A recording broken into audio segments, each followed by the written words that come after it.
अपने पवित्र और सामर्थ्य लहू से हमें धोकर शुद्ध और पवित्र कर परमेश्वर पिता।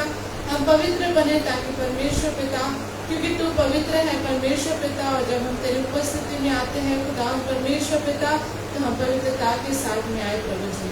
तेरा धन्यवाद देते हैं मेरे खुदा परमेश्वर पिता। Thank you Lord Jesus. Hallelujah hallelujah. ओ जय जयकार हो, जय जयकार हो पवित्र पवित्र परमेश्वर पिता। महिमा के योग्य प्रभु जी, स्तुति के योग्य परमेश्वर पिता। वो धन्यवाद धन्यवाद धन्यवाद देते हैं परमेश्वर पिता। Thank you Jesus. हालेलुया। चरणों में तेरे हम आते हैं, सारा दर्द तुझको देते हैं। चरणों में तेरे हम आते हैं, सारा दर्द तुझको देते हैं। शीश हम झुकाते हैं, वंदना करते हैं। शीश हम झुकाते हैं, वंदना करते हैं। हालेलुया हालेलुया आमीन। हालेलुया हालेलुया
हमारे बीच में श्रुति है, रीडिंग करने में हमारे सहायता करें। Hallelujah hallelujah praise the Lord. आज का दिन यहोवा ने बनाया, हालेलुया, और हम सबको उसमें आनंद मनाना चाहिए। तो क्या हम सब आनंदित हैं? यस, और हमें आनंदित भी होना चाहिए क्योंकि हमें परमेश्वर ने आज का सुंदर सा दिन दिखाया है। हालेलुया। तो क्यों ना हम सब मिलकर उसकी तारीफ और उसकी आराधना करेंगे। हालेलुया, क्योंकि उसका वचन में कहना कि है सारे पृथ्वी के लोग यहोवा का जय जयकार करो। हालेलुया, आनंद के साथ उसके समूह का और उस जय जयकार के साथ उसकी आराधना करो। हालेलुया। तो क्यों ना हम सब मिलकर उसकी तारीफ करेंगे और हम गीत करके तारीफ तारीफ मिलकर करें सारे तारीफ।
की रचना की, हालेलुया।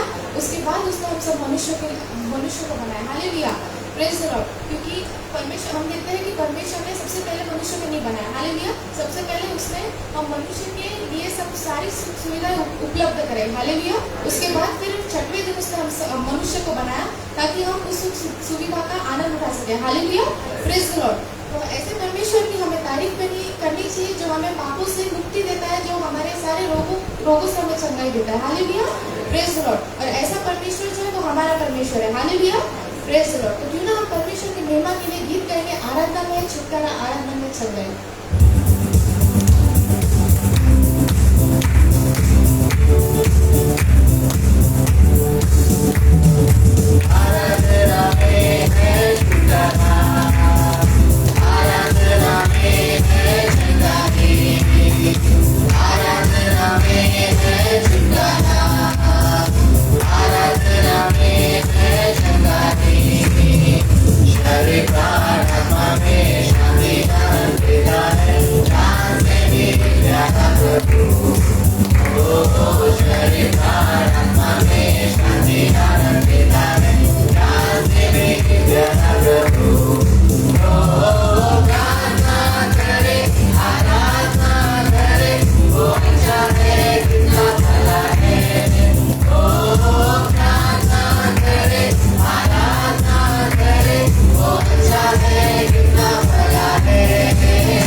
खोला जाएगा, हालेलुया, प्रेज द लॉर्ड। हमसे परमेश्वर जो है वो प्रॉमिस करता है कि जो तुम मांगते हो उसे तुम पाते हो, हालेलुया, प्रेज द लॉर्ड। लेकिन हम आगे देखते हैं कि आगे ये भी लिखा है कि प्रार्थना करो विश्वास से, हालेलुया।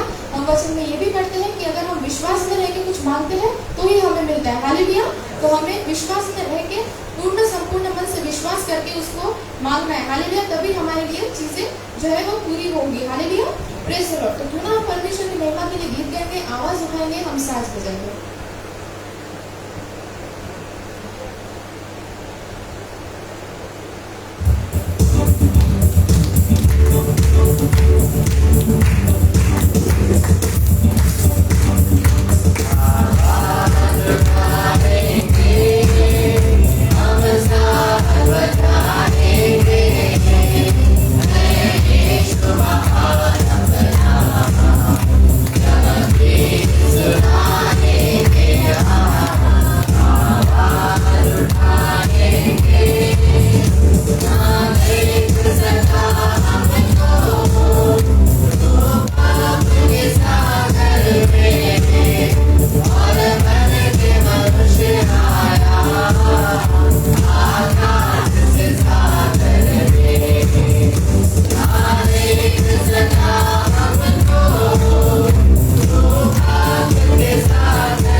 तेरा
धन्यवाद देते हैं प्रभु जी।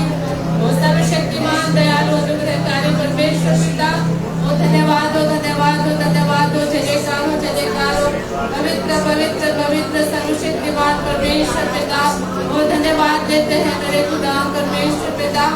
गोरी बना का शबर तो लगा, गोरी बना तो लगा का शबर तो लगा, नीला लगा वाला बतो लगा माता रे, नीला माता लगा का शबर वाला बतो, नीला नंदा लगा का शबर तो लगा का शबर, नीला बातो लगा का शबर रे नाम लगा, रेंदा लगा का शबर तो लगा बातो रे, नीला नंदा लगा का शबर लगा। ओ हालेलुया हालेलुया, जय जयकार हो, जय जयकार हो, जय जयकार हो, जय जयकार हो। ओ दी बाबा बाबा रा बारा रा ना, ओ दी लगा लगा लगा का शबर लगा रे, नीला लगा का शबर लगा लगा, ई बातो का शबर तो लगा का शबर। Thank you Jesus, hallelujah, hallelujah, hallelujah, जय जयकार हो, जय जयकार हो, जय जयकार हो, जय जयकार हो। Thank you Jesus, hallelujah, hallelujah, hallelujah।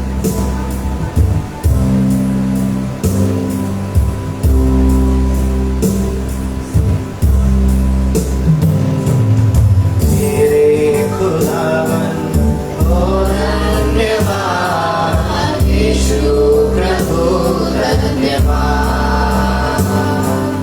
मेरे खुदावन ओ धन्यवाद, यीशु प्रभु धन्यवाद। आशीष देता है तू बेशुमार, अद्भुत है तेरा ये प्रेम अपार। आशीष देता है तू बेशुमार, अद्भुत है तेरा ये प्रेम अपार। मेरे खुदावन ओ धन्यवाद, यीशु प्रभु धन्यवाद। मेरे खुदावन ओ धन्यवाद, यीशु प्रभु धन्यवाद। पापों से जख्मी जो मैं हो गया, बाहों में तूने मुझे ले लिया। पापों से जख्मी जो मैं हो गया, बाहों में तूने मुझे ले लिया। मेरे खुदावन ओ धन्यवाद, यीशु प्रभु धन्यवाद। मेरे खुदावन ओ धन्यवाद, यीशु प्रभु धन्यवाद। घोर अंधकार से जो होकर चलूं, राहों का मेरे उजाला है तू। घोर अंधकार से जो होकर चलूं, राहों का मेरे उजाला है तू। मेरे खुदावन ओ धन्यवाद, यीशु प्रभु धन्यवाद। मेरे खुदावन ओ धन्यवाद, यीशु प्रभु धन्यवाद। सुना था जो प्रभु जीवन मेरा, अपने अनुग्रह से तूने भरा। सुना था जो प्रभु जीवन मेरा, अपने अनुग्रह से तूने भरा। मेरे खुदावन ओ धन्यवाद, यीशु प्रभु धन्यवाद। मेरे खुदावन ओ धन्यवाद, यीशु प्रभु धन्यवाद। यीशु प्रभु धन्यवाद, यीशु प्रभु धन्यवाद। Thank you Jesus, hallelujah।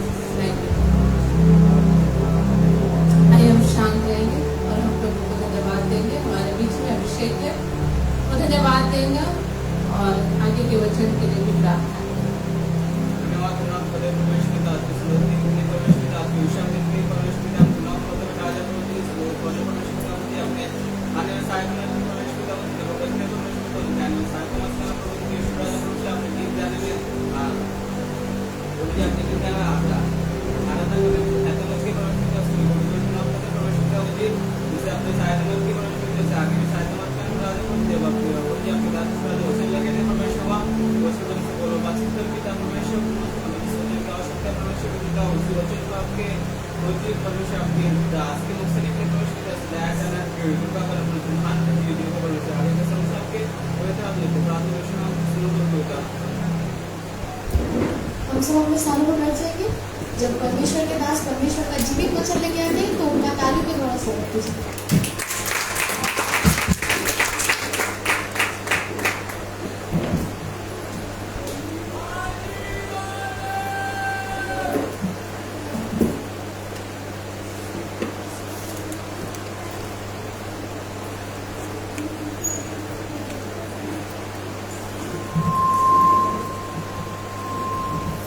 Hallelujah.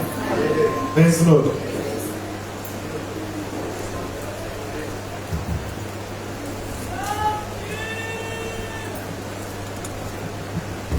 Hallelujah. Praise the Lord.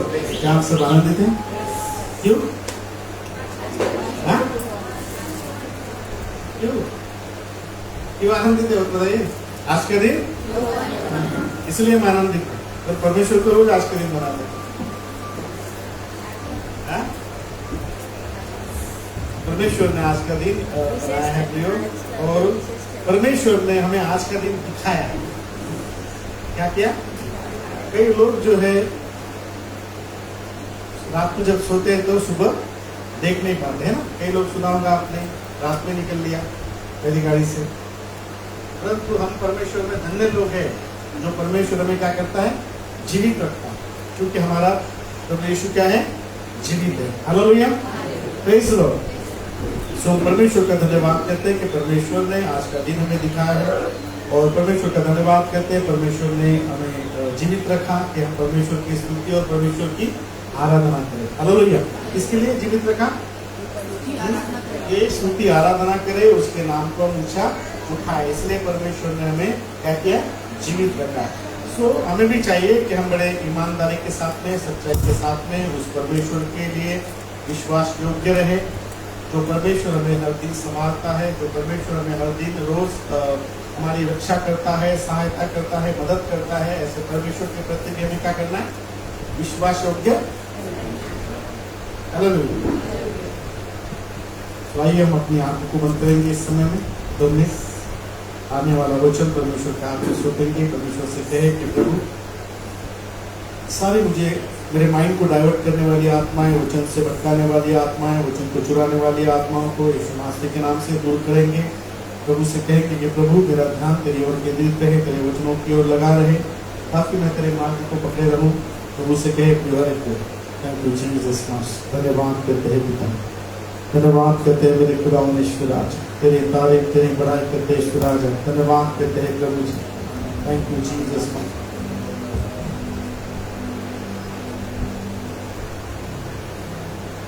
Thank you, Jesus. धन्यवाद करते हैं राजा।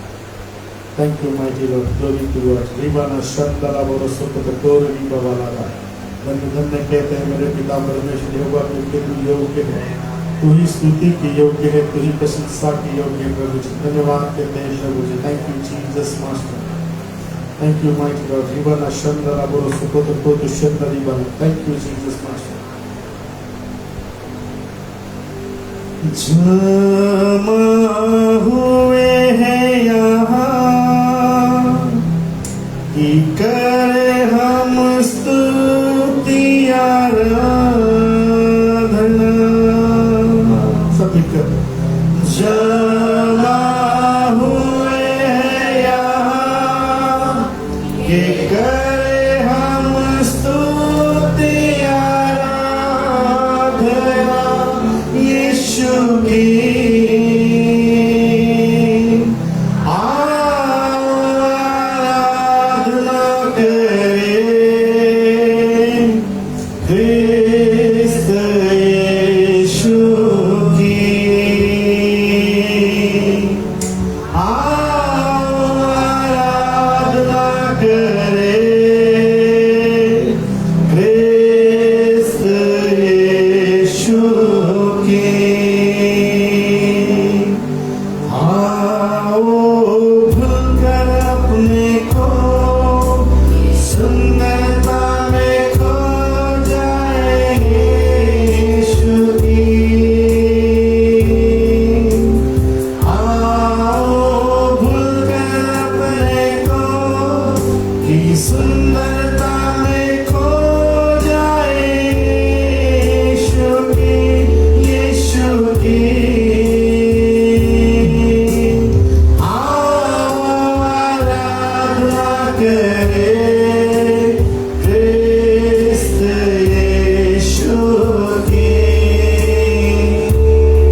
कि उसमें हमने पाई पूर्णता।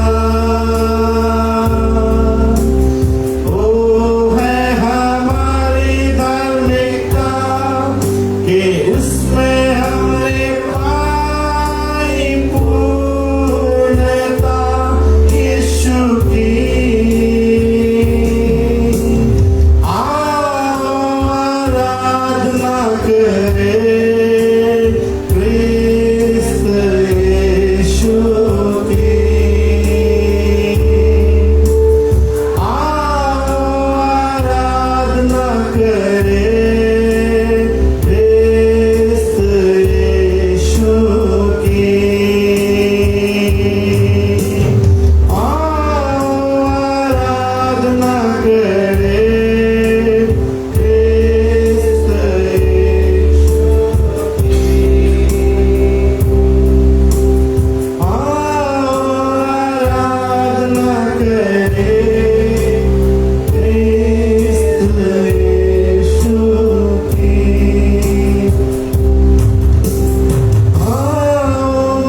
आराधना करें क्रिस्त यीशु की। पिता परमेश्वर अनुग्रहकारी जीवित और दयालु परमेश्वर, इस समय पिता परमेश्वर इससे विनती प्रार्थना करते हैं राजा, इस स्थान पर अपनी आत्मा का चरण दीजिए प्रभु जी। अपनी महान और अद्भुत और सामर्थ्य उपस्थिति हमारे बीच में दीजिए राजा। पिता परमेश्वर हम सब मिलकर तेरी स्तुति तेरी आराधना करने के लिए यहाँ पर एकत्रित हुए प्रभु जी, और तेरे जीवित कलाम को प्रभु जी सुनकर उस वचन के मार्ग पर चलने के लिए प्रभु जी तैयार होने के लिए प्रभु जी यहाँ पर एकत्रित हुए प्रभु जी। पिता परमेश्वर आप अपने वचन के द्वारा बोलिए, बातचीत करें प्रभु जी। सारी वचन को चुराने वाली आत्माएं, सारे डिस्टर्बेंस की आत्माएं, सारी माइंड को डिस्टर्ब रखने वाली आत्माओं को इस स्थान से यीशु नासरी के नाम से दूर करते हैं प्रभु यीशु। कृपा कर राजा, दया कर मेरे पिता परमेश्वर, सुनने वाले के कानों को खोल दे प्रभु जी, और अपनी उपस्थिति को दीजिए राजा।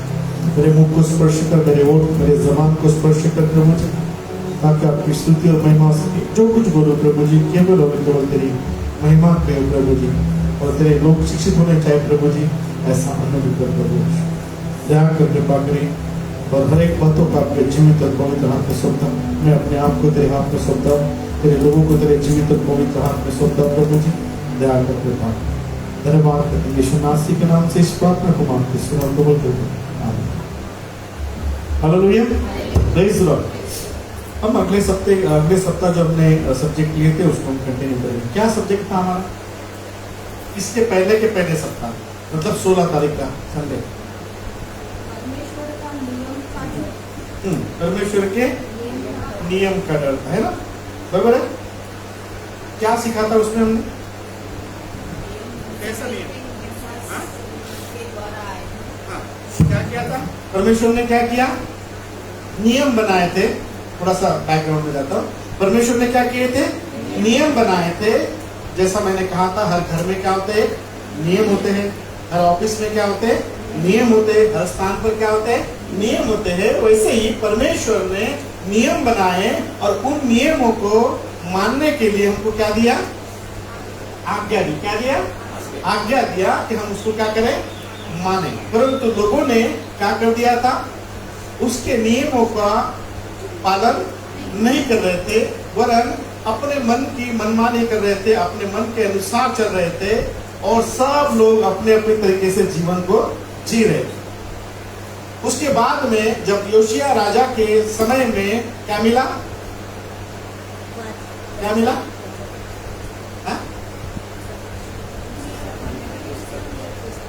परमेश्वर की क्या मिली थी? व्यवस्था की पुस्तक मिली। बराबर है। हमारे पास में क्या है? हमारे पास में क्या है?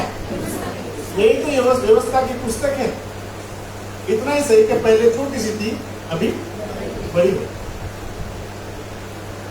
क्योंकि नया नियम यीशु मसीह के बारे में लिखा गया है। पुराना नियम जो है परमेश्वर की व्यवस्था के बारे में लिखी गई है। और व्यवस्था मेन मुद्दा, व्यवस्था हमें कितनी किताबों में पाई जाती है? व्यवस्था कितनी किताबों में पाई जाती है?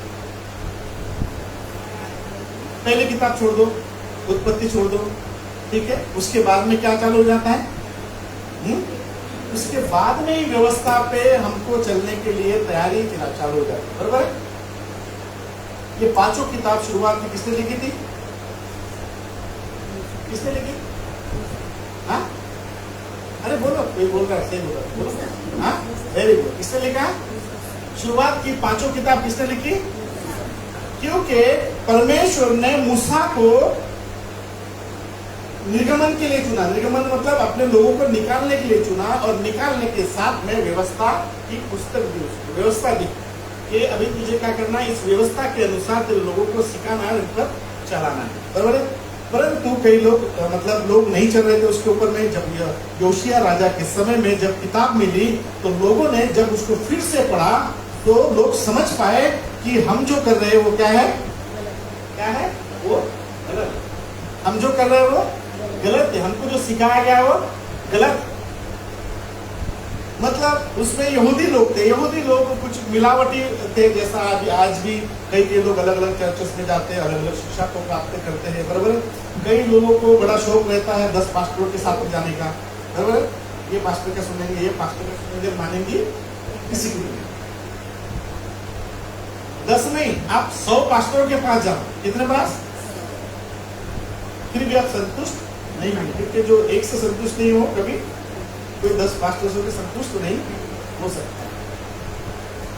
तो उससे क्या होता है, व्यवस्था बिगड़ जाती है। कोई अलग सिखाता है, कोई अलग सिखाता है, कोई अलग सिखाता है। सबके अपने अपने नियम है, बराबर है। सब अपने अपने तरीके से कोई सोचता है, कोई अपनी मन की मौसम में डाल देता है, कोई व्यवस्था की बातों को डाल देता है। तो उसके अनुसार लोग क्या करते हैं, व्यवस्था से बिगड़ जाते हैं, है ना। तो इसलिए पहली बात, कहीं भटकना का नहीं। 10 पास्टरों के पास जाने की जरूरत नहीं, 10 लोगों से सुनने की जरूरत नहीं है। हमको बोलना हमारे घर में हमारा पेट भर रहा है, कहीं जाने की जरूरत नहीं। Hallelujah, praise Lord. सो योशिया के राजा के समय में भी ऐसा ही हुआ था, परंतु जब लोगों ने सही में उस व्यवस्था की पुस्तक को पढ़ा और पढ़ के समझा, उनको समझाया गया, तब उनको उनकी गलती का क्या हुआ, एहसास हुआ कि हम जो कर रहे थे वो गलत है। तो फिर क्या हुआ उसके बाद में? उसके बाद में क्या हुआ था? कभी तो मजा है कंटिन्यू करने में उसको। राजा ने भविष्यद्वक्ता के पास में भेजा था कि हम इसको नहीं, राजा ने पश्चाताप करवाया। राजा ने क्या किया? पश्चाताप करवाया। राजा ने क्या, राजा क्या हुआ, स्वयं खड़ा हो गया। क्या हो गया? फिर क्या किया? मंडली को खड़ा कर दिया, लोगों को खड़ा कर दिया। हमने भी किया था कि भूल गए आप लोग? एक हफ्ता क्या भाई से, मैं अगले हफ्ते बता रहा, पिछले हफ्ते बताने वाला था, तुमको पास्टर दिया है ना, इसलिए तो उसकी करना पड़ा। क्या किया फिर योशिया राजा ने? खड़ा हुआ। खड़ा होने के बाद में क्या किया उसने? वाचा को खुद भी बांधा और अपनी प्रजा से भी बंधवाया। किसके साथ में? परमेश्वर के साथ। तो हमने भी उस वाचा को बांधा। फिर उस वाचा को, क्या वाचा बांधी परमेश्वर के साथ में? क्या वाचा बांधी? आइए हम अभी आते हैं अपने सब्जेक्ट में। अभी हमारा विषय है कि परमेश्वर के प्रति विश्वास योग्य, मतलब वाचा के प्रति विश्वास योग्य। परमेश्वर के प्रति विश्वास योग्यता मतलब कौन सी? जो वाचा हमने बांधी थी, उस वाचा के प्रति विश्वास योग्यता होना बहुत जरूरी है। कई बार लोग वाचा बांधते हैं ना, कई लोग, जैसा दारू पीने वाला है, उसको बोलते भाई प्रॉमिस कर कि तो इसके बाद में नहीं पिएगा, तो फिर क्या कहता हो? हाँ, कोई लोग तो उससे निभाते, कोई लोग क्या करते हैं? नहीं निभाते। वैसा ही इस व्यवस्था को है। इसलिए इस परमेश्वर के प्रति जो है, मतलब वाचा के प्रति, करार के प्रति विश्वास योग्य रहना जरूरी, क्योंकि विश्वास योग्य रहने की आशीष है, विश्वास योग्य नहीं रहने की क्या है? श्राप भी है ना, और उसका पनिश भी है, बरोबर है। तो विश्वास योग्य रहना हमें क्या है? बहुत जरूरी है। क्योंकि राजा योशिया ने क्या किया, अपनी प्रजा से परमेश्वर के भवन में क्या किया, वाचा बंधाई, और वाचा बांधने के बाद में उसमें कैसा विश्वास योग्य रहने के लिए उन्होंने कार्य किया। उन्होंने कार्य भी किया, ऐसा नहीं किया। क्या हम लोग भी परमेश्वर की व्यवस्था को सुनकर, परमेश्वर की जो व्यवस्था की किताब हमारे पास में, जो पवित्र शास्त्र हमारे पास में है, जब उसको पढ़ते हैं, परमेश्वर के नियम पढ़ते हैं, परमेश्वर की नियमों को पढ़कर उस आज्ञा को मानते हैं जो परमेश्वर ने हमें दी थी, क्या हम उसको पढ़कर, सुनकर, क्या हमारा मन जो पिघलता है क्या परमेश्वर के प्रति? क्या वही मन रहता है हमारा? यहाँ तक का हम सॉफ्टनेस दिखाते हैं, फिर बाद में जैसी की वैसी हो जाते हैं। कई लोग ऐसा ही करते हैं, कई लोग ऐसे कर देते हैं, जैसा ही बाहर निकले अपने तरीके से जीना चालू कर देते हैं, अपने तरीके से बातें करना चालू कर देते हैं। परंतु इस बातों को देखिए, मनुष्य की एक बात, मैं रोज चाहे आप लोग इधर की बातें बाहर तक नहीं लेके जाता, पर बाहर की बातें वो इधर लेके जरूर आता। मतलब चर्च में हमें, प्रार्थना भवन में हमें जो बताया गया है, जो वचन बताया गए हैं, उन वचनों को हम बाहर लेके जाके उस पर मनन नहीं करते, उस पर काम नहीं करते, परंतु बाहर की बातों को हम इधर लेके क्या करते हैं, मनन करते। कई लोग बैठे रहते हैं, है ना, अभी कई लोगों का दिमाग कहीं और है, इधर देख रहे हैं, इधर सुन रहे हैं, परंतु कहीं और दिमाग में कहीं और चल रहा है। इस समय में, हमारे ऐसे समय में हमारे मन को स्थिर करना जरूरी है। इसलिए हम लोग बोलते हैं कि जब कोई भी सेवक जब खड़ा होता है पुलपिट पे, तो क्या करना, उसकी तरफ देखते रहें, देखते ही रहना नहीं। कई बार क्या होता है, खटकी लगाते हैं ध्यान कहीं, देखा आपने ऐसा करके, कोई किसी से बातें करते रहते हैं, उसका माइंड कहीं और चल रहा है, तो ऐसा लगता है वो हमारे तरफ तो देख रहा है, परंतु जब बातें बोलते हैं हम लोग, तो वो उसको पता नहीं चलती कि हम क्या बात कर रहे हैं। फिर हम बोलते रहे, सुना के क्या बोला, तो नहीं फिर से बोलो, इसका मतलब क्या है, इसका मतलब ये है कि उसका दिमाग कहीं और इसके शैतान डाइवर्ट करता है। तो कई बार व्यवस्था को मानने के लिए, उसकी आज्ञा को, परमेश्वर की आज्ञा का पालन करने के लिए शैतान जो है हमारे माइंड को क्या करता है, डिस्टर्ब करता है, डाइवर्ट करता है कि हम भटक जाए। हालेलुया। इसके लिए शैतान जो है किसी को भी चुनता है। देखो बाइबल क्या कहती है, यीशु मसीह ने कहा कि हो सके तो तुमको लोग भरमाने के लिए आएंगे। कैसे आएंगे, कहां से आएंगे, वो हमारे बीच में से आएंगे, बराबर है, जिनको ज्ञान नहीं है, जिनको समझ नहीं है, बराबर है, वचन के प्रति समझ नहीं है, वचन के प्रति ज्ञान नहीं है, अपनी कथा कहानियों के द्वारा वो क्या करेंगे, लोगों को भ्रमित करेंगे अपने में से। तो शैतान जो है हमें परमेश्वर के वचन के अनुसार करने को नहीं देना चाहता, बराबर है, हमें भटकाना चाहता है। Hallelujah, praise Lord. परंतु परमेश्वर के मतलब लोगों ने जब वाचा बांधी तो क्या किया, सेकंड क्रॉनिकल, दूसरा इतिहास 34 उसका 33 पढ़िए। योशिया ने 34 का 33। योशिया ने इस्राएलियों के सब देशों में से सब घिनौनी वस्तुओं को दूर करके एक सेकंड, ठीक है, हाँ यहाँ पर लिखा है, थोड़ा सा मैं आगे की देखता हूँ। परमेश्वर जो उनके पितरों का परमेश्वर था, उसकी वाचा के अनुसार करने लगे। क्या लिखा है, एंडिंग पे पार्ट में लिखा है कि क्या करने लगे, वो परमेश्वर के साथ में जब उन्होंने वाचा बांधी, क्या किया, वाचा के अनुसार 32 में, परमेश्वर जो उनके पितरों हाँ, परमेश्वर जो उनके पितरों का परमेश्वर, उनके घराने का परमेश्वर है, वो क्या करने लगे, की वाचा के उनके वाचा के अनुसार वो करने लगे। वाचा कहाँ बांधी थी, योशिया ने वाचा बंधवाई थी, बराबर है, बताई थी कि नहीं बताई? मैंने जब आपको ये वचन बताया, उसके बाद में आपसे वाचा बांधा है कि नहीं बांधा है? तो फिर उसके बाद में हमने इस वाचा को पूरा करने के लिए काम किया है क्या? पर यहाँ पर लिखा है कि जब योशिया राजा ने वाचा को बंधवाया अपनी प्रजा से, और खुद भी वाचा बांधी, किससे, परमेश्वर से वाचा बांधा, करार किया, तो वचन कहता है कि परमेश्वर जो उनके पितरों का परमेश्वर था उसके वाचा के अनुसार करने लगे। कैसा करने लगे? जो वाचा बांधी उस वाचा के अनुसार करने लगे। क्या मैं और आप जो वाचा बांधी परमेश्वर से उसके अनुसार करने लगे? क्या हम कर रहे हैं? क्या ये बहुत महत्वपूर्ण है। कई बार हम लोग क्या करते हैं, परमेश्वर से वाचा बांधते, परमेश्वर से करार करते, पर उसके अनुसार करते नहीं है। परंतु यहाँ पर देखेंगे आप, तो उन्होंने क्या किया? परमेश्वर के वाचा के अनुसार किया। क्योंकि भजन संहिता 50 का 23 में लिखा है, पढ़िए। भजन संहिता 50 उसका 23। धन्यवाद की बलिदान का चढ़ाने वाला मेरी महिमा करता है, और जो अपना चरित्र उत्तम रखता है उसको भी परमेश्वर का किया हुआ उद्धार दिखाऊंगा। हालेलुया। क्या लिखा है यहाँ पर कि जो अपना चरित्र उत्तम रखता है उसको मैं परमेश्वर का किया हुआ क्या करूंगा? उद्धार दिखाऊंगा। अभी प्रजा ने क्या किया? वाचा बांधी है। अभी प्रजा को उद्धार देखने के लिए क्या करना था? अपना चरित्र उत्तम रखना था, क्योंकि उनका चरित्र क्या हो गया था?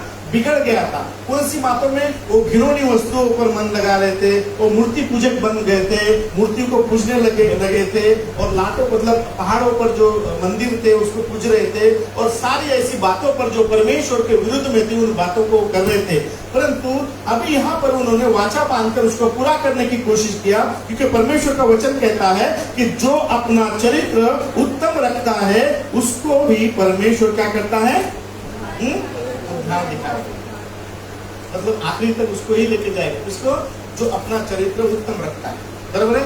मतलब परमेश्वर के प्रति, क्योंकि परमेश्वर सबसे ज्यादा जो घृणा करता है वो किससे करता है?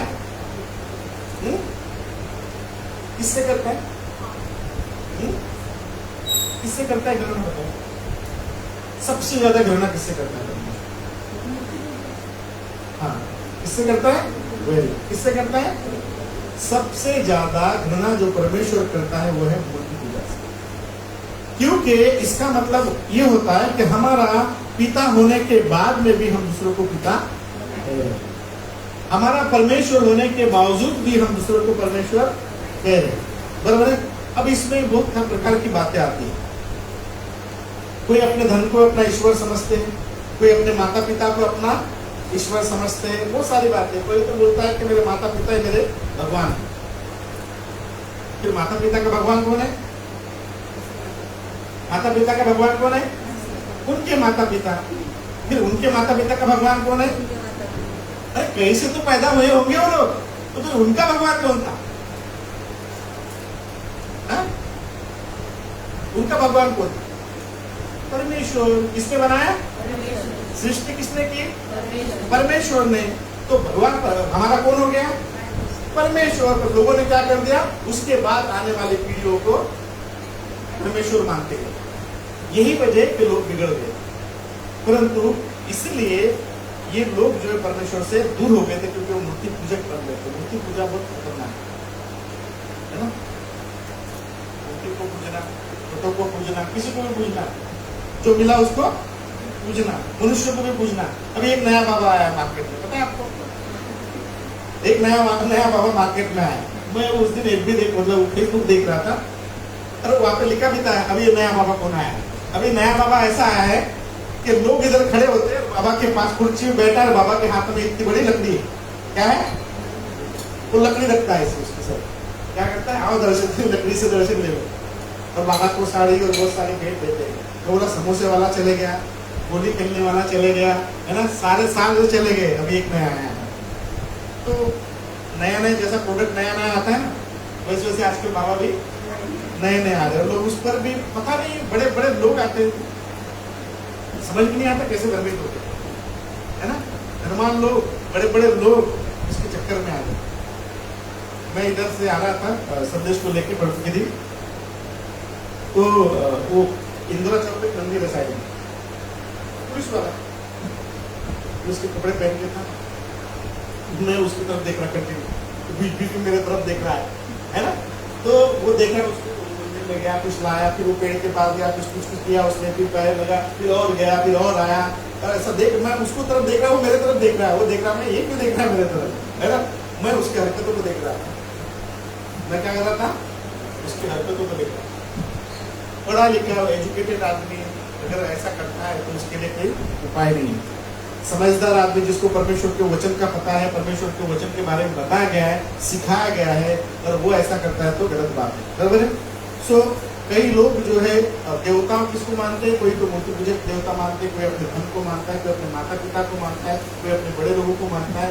ऐसा करना भी परमेश्वर के लिए पाप है। हालेलुया। ऐसा करना भी परमेश्वर के लिए पाप है।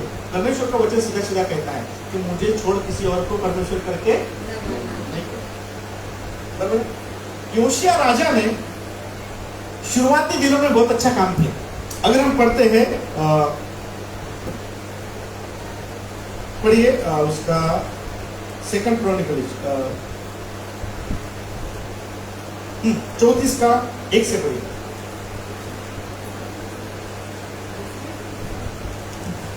दूसरा इतिहास उसका 34 उसका, हाँ जब योशिया राज्य करने लगा, हाँ तब वो 8 वर्ष का था। देखिए, अभी यहाँ पर बड़ी मजेदार बात है कि योशिया राजा यहाँ पर सुधार कर रहा है, मतलब वो अच्छा काम कर रहा है, परंतु फिर भी वो गलत बातों में, उसकी प्रजा जो है गलत बातों में थी, उसकी प्रजा काय में थी, गलत बातों में थी। यहाँ पे लिखा है कि योशिया राजा जब राज्य करने लगा तो कितने साल का था?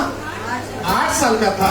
और यरूशलेम में 21 वर्ष तक राज्य करता रहा। हाँ, उसने वह किया जो यहोवा की दृष्टि में ठीक है। क्या करता था वो? जो परमेश्वर के दृष्टि में ठीक था वही करता था। मतलब कितने साल में राजा बना वो? 8 साल में। कितने साल तक राज्य करने लगा? 21 साल तक। मतलब उसने काम करना कब चालू किया होगा? 21 साल के बाद धीरे धीरे काम चालू करना चालू कर दिया। कौन सा काम किया उसने? बड़ी, और जिन मार्गों जो परमेश्वर के लिए, परमेश्वर की दृष्टि में ठीक है, क्या करता था वो? वही करता था। और जिन मार्गों पर उसका पुरुष दाऊद चलता रहा, हाँ, उन्हीं पर वह भी चलता हाँ? करता था, और उसने न तो दाहिनी ओर मुड़ा न बाईं ओर। मतलब जो परमेश्वर को भाता था वही करता था। और वह लड़ता ही था। अर्थात उसको गद्दी पर बैठे 8 वर्ष पूरे भी न हुए थे कि अपने मूल पुरुष दाऊद के परमेश्वर की खोज करने लगा। मतलब कितने साल का था? 8 साल का था तो राजा बन गया। 8 साल का हो गया तो, और 8 साल उसमें ऐड हो गए तो कितने साल का हो गया? 16 साल। 16 साल की उम्र में वो परमेश्वर को खोजने लग गया। और 12वें वर्ष में वह ऊंचे स्थानों और अशेरा नामक मूर्तों को और खुदी हुई और ढली हुई मूर्तों को दूर करके यहूदा और यरूशलेम को शुद्ध करने लगा। मतलब कितने साल हो गया? कितने साल का हो गया अभी वो? 8 साल और 12 साल का कितना हो गया? 20 साल। मतलब 12 साल तक राज्य किया उसने, और 12वें साल में उसने क्या कर दिया? 20 साल का हो गया। 20 साल के उम्र में उसने परमेश्वर को समझ लिया, क्योंकि 16 साल का था तो परमेश्वर की खोज करने लग गया। बराबर है? कितने साल का था तो? 16 साल की था तो परमेश्वर की खोज करने लग गया। 4 साल के बाद में परमेश्वर को खोज कर, परमेश्वर को समझ कर कि परमेश्वर को क्या भाता है, वो समझ कर उसने क्या किया आगे? बाल देवताओं की वेदियां, हाँ, मतलब मूर्तियों को, मंदिरों को क्या करने लग गया? उसके राज्य से दूर करने लग गया। और यहूदा और यरूशलेम को शुद्ध करने लगा। यहूदा और यरूशलेम को क्या किया? शुद्ध करने लगा। बाल देवताओं की वेदियां उसके सामने तोड़ कहने का मतलब ये है कि उसने क्या कर दिया? सारी उन बातों को जो परमेश्वर के लिए, परमेश्वर को प्रसन्न नहीं कर सकती थी, उन सारी बातों को उसने क्या किया? गिरा दिया, तोड़ दिया। बहुत सारी बातें लिखी, आप पढ़ लेना उसमें, ठीक है?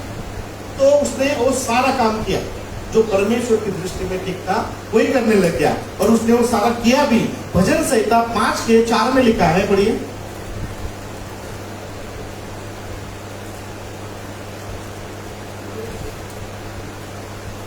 भजन संहिता 5 उसका 4।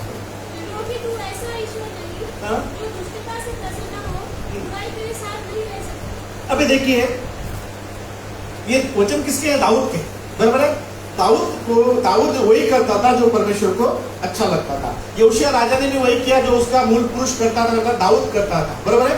अब यहाँ पर दाऊद लिखता है, क्योंकि परमेश्वर, मतलब तू ऐसा ईश्वर नहीं जो दुष्टता से प्रसन्न हो सके। मतलब राजा योशिया ने परमेश्वर को प्रसन्न करने की ठान ली है, और ठानने के बाद में जब उसने समझ में आया तो क्या किया, जो दुष्टता के काम उसके राज्य में हो रहे थे, सबसे पहले क्या किया, उसने उसको दूर किया।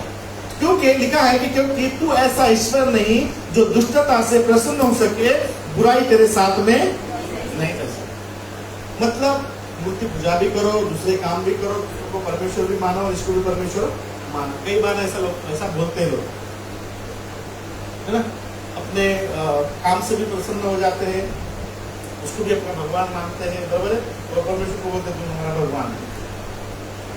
ऐसा दो बातें नहीं चल सकती। परमेश्वर कहता है कि ऐसी बातें नहीं चल सकती, क्योंकि 5 में लिखा है,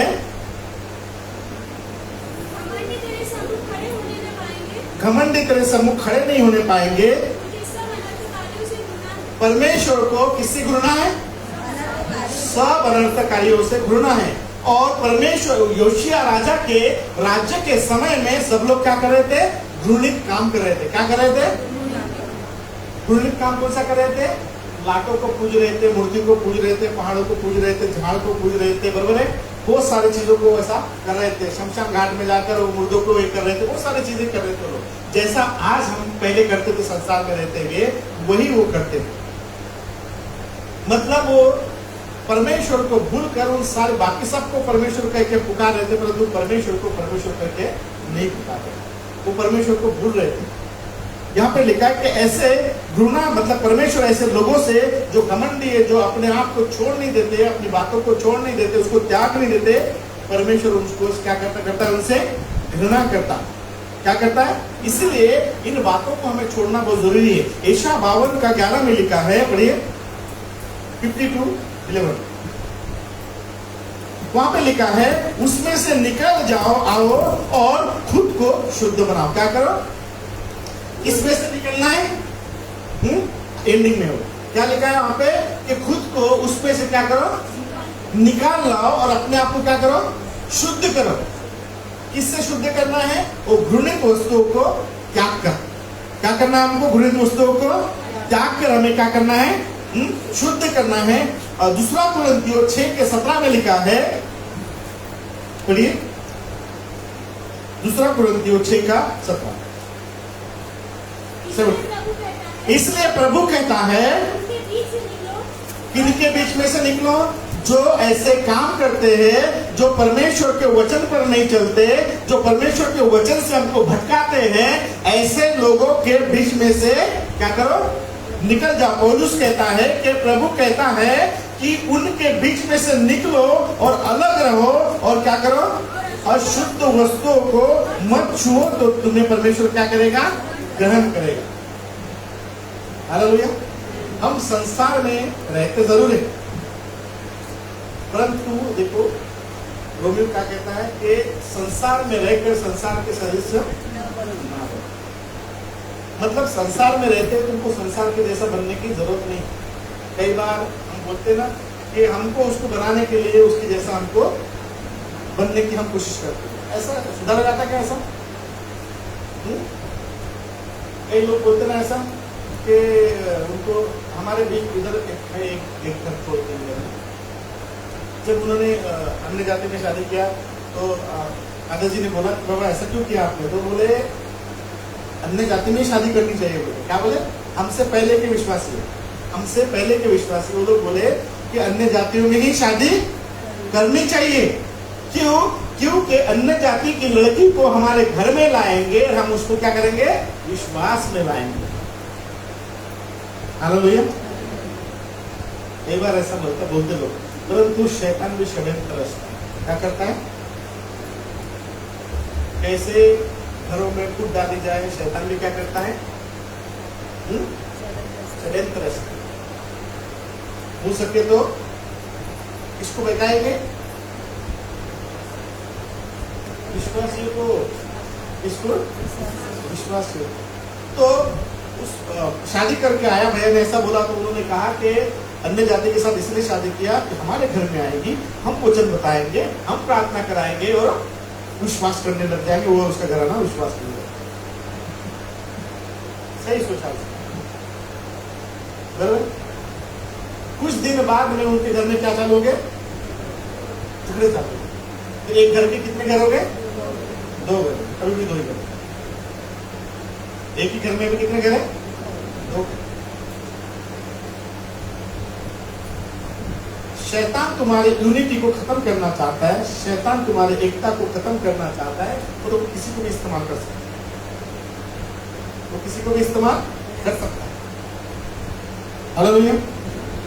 क्योंकि ऐसी आत्माएं हैं जो भ्रमित करती हैं, ऐसी आत्माएं हैं जो धार्मिकता का वस्त्र तो पहने में दिखती है, परंतु वो धार्मिक रहते क्या? नहीं रहते। वस्त्र हम पहनते हैं कि अंदर के भाग को ढकने के लिए। वस्त्र क्यों पहनते हैं हम लोग? बराबर है ना? हमारे शरीर को ढकने के लिए हम क्या करते हैं?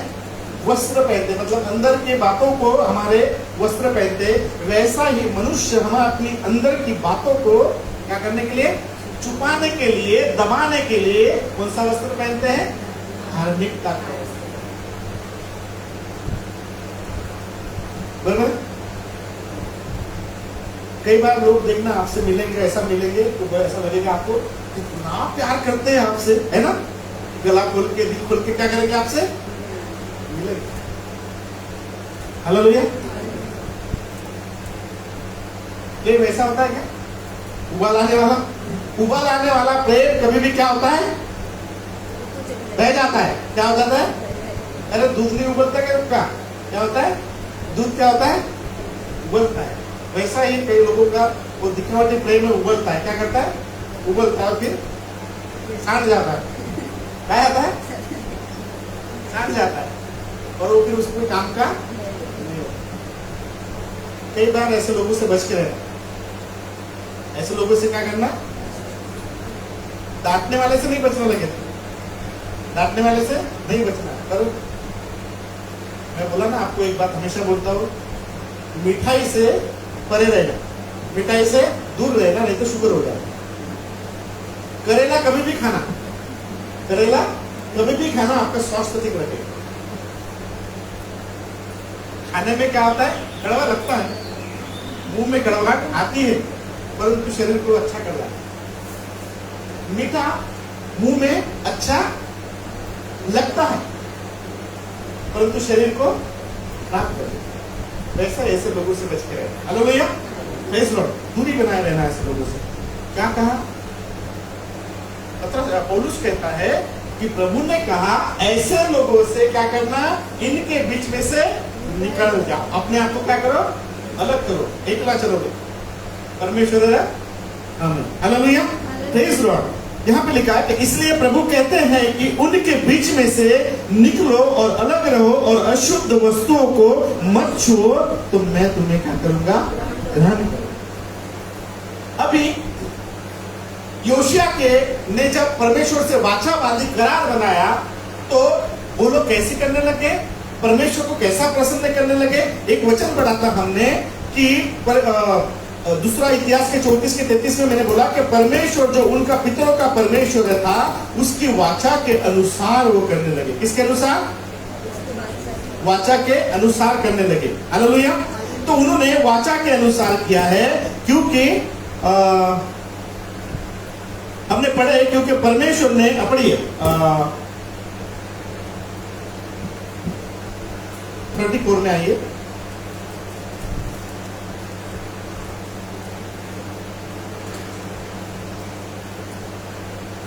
योशिया ने इस्राएलियों के 33, हाँ पढ़िए। योशिया ने इजरायली के सब देशों में से हाँ सब घिनौनी वस्तुओं को दूर करके पहली बात उन्होंने परमेश्वर की वाचा को पूरा करने के लिए, करार को पक्का रखने के लिए क्या किया? क्या किया? सब घिनौनी वस्तुओं को क्या किया? दूर किया। क्योंकि हमने पढ़ा, क्योंकि तू ईश्वर, ऐसा ईश्वर नहीं जो दुष्टता से प्रसन्न हो सके। तो पहली बात क्या किया उन्होंने? क्या किया? सारे घिनौने वस्तुओं को दूर किया। पहला स्टेप लिया उन्होंने परमेश्वर की वाचा को पूरा करने के लिए, परमेश्वर की करार में बना रहने के लिए पहला स्टेप किया। देखो, स्टेप लेना पड़ेगा ना। आप कोई प्रॉमिस करते, किसी से वादा करते, तो फिर बोलता हाँ निभाऊंगा ना निभाऊंगा ना, तो बोलते कुछ साइन तो दिखा, क्या कर, कुछ चिन्ह तो दिखा कि तू सही में करेगा क्या, नहीं करेगा। उसी प्रकार जैसा ही परमेश्वर के साथ में उन्होंने वाचा बांधी, सबसे पहले उस करार को पक्का रखने के लिए क्या किया, वादा अगर करते, किसी से प्रॉमिस करते, तो उसको निभाने के लिए क्या करना पड़ेगा, कुछ कर्म भी करना पड़ेगा ना, कुछ कर्तव्य भी करना पड़ेगा। सिर्फ हमें बोले क्या, हाँ निभाएंगे निभाएंगे निभाएंगे, करेंगे करेंगे, ऐसा है क्या, नहीं, उसके लिए क्या करना पड़ेगा, कुछ करना पड़ेगा। तो इन्होंने, इजरायली लोगों ने योशिया के समय में जो वाचा बांधी थी, उसको करने के लिए सबसे पहले जो उन्होंने किया है, वो क्या किया, घिनौनी वस्तु को क्या किया, दूर कर। मतलब जो परमेश्वर को पसंद नहीं था, सबसे पहले परमेश्वर से अभी क्या किया था, उन्होंने वाचा बांधी थी। मैंने और आपने परमेश्वर से वाचा बांधी थी, और जो बातें परमेश्वर को प्रसन्न नहीं कर सकती, यदि वो बातें हमारे जीवन में है, हमारे व्यवहार में है, तो सबसे पहले हमें क्या करना है, सबसे पहले हमें क्या करना है। एक भाई को पूछा मैंने आज, उसकी बीवी ने बताया कि जी दारू पीने लग गए। क्या किए, दारू पीने लग गए। मैंने बोला भाई बताएंगे दारू क्यों पीता है, ऐसा क्या काम है जो तुझे सता रहा है, जो दारू से दूर हो रहा है। जैसा ऐसा बोला चालू हो गया, पास्टर जी बहुत ऐसा है, ऐसा, ये मेरी सुनती ही नहीं है। वो फिर चालू हो गया, वो फैमिलियर हो गया, फिर क्या हो गया, वो फैमिलियर हो, ये ऐसा सुनती नहीं, फिर ऐसा है वैसा है वैसा है वैसा है। मैं बोला इसलिए पीता है क्या, तो क्या दारू पीने से वो सुनने लग गई, क्या हो गया, और झगड़ा बढ़ने लग गया, और झगड़ा होने लगा। मैंने उस बहन को बोला कि क्या बात है, तो बहन बोले, ये बोलते बोले कि दारू पीने से मेरा काम दूर हो जाता। क्या हो जाता है, मेरी चिंता दूर हो जाती। कब तक, जब तक वो नशे में रहे। उसके बाद में चिंता जैसे की वैसे, दुख जैसे के वैसे। दुख और चिंता को दूर करने के लिए हमारा परमेश्वर है, जो परमेश्वर कहता है कि अपनी सारी चिंता मुझे दे दे, अपना सारा बोझ मुझे दे दे, मुझे तेरा ध्यान है, मुझे तेरा फिक्र है। दारू पीने से गम होता क्या ऐसा, अपने आप में पीता है क्या, मनोज सो रहा है क्या, इधर देख, लेडीज लोग भी दारू पीती है, आदमी से ज्यादा पीती है। आदमी तो बेचारा बदनामी है। अरे मजाक नहीं कर रहा हूँ। अभी पता है कि आपको एक कार का एक्सीडेंट हुआ है, वो पर्डी का ब्रिज है ना, वहां पर दो एक पिकअप करने लेके गया था, मतलब रेलवे स्टेशन से लिया बेचारे ने, वो मुस्लिम थे, और अपने भाई को लिया रेलवे स्टेशन से और ब्रिज से चल रहा, उधर जा रहा होगा। रात के 11-12 बजे दो तीन लेडीज थी, पार्टी करके आए, खूब दारू में टंग, और दोनों को उड़ा दिया सीधा ब्रिज के नीचे। दोनों भाई मर गए। अभी वो बनाने गए, अरे वो बड़ी कारोबारी की पत्नी वर्तमान रोड पे उसके घर, तो पढ़ना कहाँ थी वो, दारू पी के। पहले किसी आदमी खड़ा कर दे कि आदमी गाड़ी चला रहा, फिर बाद में उस लेडी का टेस्ट किया गया तो लेडी नशे में। तो इसलिए आदमी कुछ मत बोलिए कि आदमी आया उड़ा के चले गया, लेडीज भी उड़ा के। ऐसा होता है, सही बात है, ऐसा होता है। इसलिए आदमी को मत बोल दीजिए, क्योंकि उससे गम दूर नहीं होता है। अच्छा, लेडीज को क्या काम करना, 4-5 लेडीज बैठ के ऐसा बोलेंगे चलो आओ गम दूर करते, ऐसा तेरे भी घर में तो गम, मेरे भी घर में गम, तो गम दूर कर दे। उसमें एक मजे की बात है, गम तो ठीक है, मान लेते गम दूर हो जाता आपका, वो बात ठीक है। बर्थडे रहता है, शादी रहती है, उसका क्या, कोई मरता तो घर में दारू पीते हैं, बीवी अगर सुनती नहीं तो घर में दारू पीते हैं, झगड़ा होता तो घर में दारू पीते हैं, शादी होती है तो खुशी में दारू पीते हैं, बर्थडे रहता तो खुशी में दारू पीते हैं, लॉटरी लिखते तो खुशी में दारू पीते, पास होते तो बोलते हैं, सब साथ छोड़ते हैं, पर दारू को भी साथ नहीं, खुशी में भी साथ में है, गम में भी साथ, दुख में भी, खुशी लगे तो साथ छोड़ देती अपना, बराबर है, परंतु ये कभी नहीं छोड़ती, बड़ी ईमानदार है। इसलिए इसलिए कई लोग क्या बोलते हैं कि पास्टर जी ये हमारा सच्चा साथी है। ठीक है, कोई बात नहीं, जाने दो, साथ दे। ठीक है, मेरा कहने का मतलब ये है कि इजरायली लोगों ने क्या किया, घिनौनी वस्तुओं को अपने बीच में से निकाल दिया जो परमेश्वर को उनसे दूर कर दिया। मैंने और आपने जब वाचा बांधी परमेश्वर से, तो हमारे बीच में जो ऐसी वस्तुएं हैं, ऐसी बातें हैं जो परमेश्वर के करीब हमें लेके जाने से रोकती है, हमको भी क्या करना है, ऐसी वस्तुओं को निकाल कर बाहर करना। हालेलुया। क्यों करना है बाहर?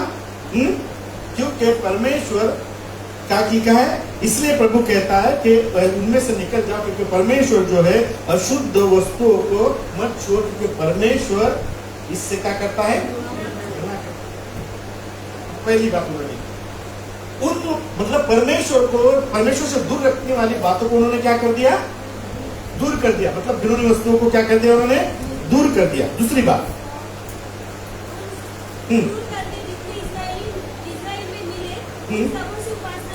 क्या किया अभी, दूसरी बात, जितने लोगों ने उस घिनौनी वस्तुओं को त्याग दिया, त्यागने के बाद आपको क्या करना पड़ेगा, फिर परमेश्वर के करीब आना पड़ेगा। आपने जो काम कर रहे थे, आप जो कर रहे थे उसको त्याग दिया, उसके बाद में आपको परमेश्वर की क्या करना चाहिए, उपासना करना चाहिए, परमेश्वर की आराधना करना चाहिए। तो यहाँ पर लिखा है कि उन्होंने भी क्या किया, सब लोगों ने परमेश्वर की क्या किया, यहोवा की उपासना करके मतलब परमेश्वर को प्रसन्न करने की कोशिश किया। परंतु शैतान जो है कई लोगों को परमेश्वर की उपासना करने से रोकता है, उनको लालच देता है, उनको उन बातों में, उन घिनौनी वस्तुओं को छोड़ने के लिए क्या करता है, मना करता है। देखिए मत्ती के 4 अध्याय में जब हम आते हैं और 9वें वचन में जब पढ़ते हैं, तो शैतान ने यीशु मसीह की क्या किया, परीक्षा किया। और शैतान जो है यीशु मसीह को उसकी परमेश्वर की उपासना करने से क्या कर रहा था, रोक रहा। किसके द्वारा? 90 वचन में लिखा है, पढ़ी। किसने किससे कहा? शैतान ने यीशु मसीह से कहा, क्या करे, यदि तू मुझको गिरकर प्रणाम करे, हालेलुया, प्रेज़ द लॉर्ड। मतलब शैतान के सामने झुकने से शैतान हमको क्या बोलता है, मैं तुमको क्या करूंगा, सब कुछ दे दूंगा।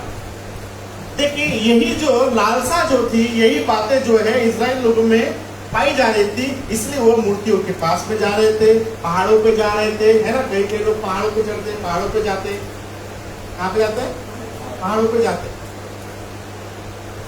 मैंने अभी बताया था, शायद पता नहीं, हम लोग अभी धापेवाड़ा गए थे। धापेवाड़ा में एक बहन थी ना, वो बहन को पूछा मैंने कि वो बहन को बोला कि यीशु मसीह पर विश्वास करो। बहन बोले हम सभी पे विश्वास करते, किस पे, इधर लगी पड़ी है, इधर क्या है, इधर बीमारी से जूझ रही है, बराबर है, बीमारी से जूझ रही है। उसको बोला यीशु मसीह पर विश्वास करो, प्रभु अच्छा करेगा। तो हम सभी पे विश्वास करते। बोला जान मुद्दे पे आ, तुम कौन से भगवान पे विश्वास करते हो बताओ। तो उसने बोला भगवान का नाम लिया उसने, ठीक है, मैं नहीं लेता, ठीक है।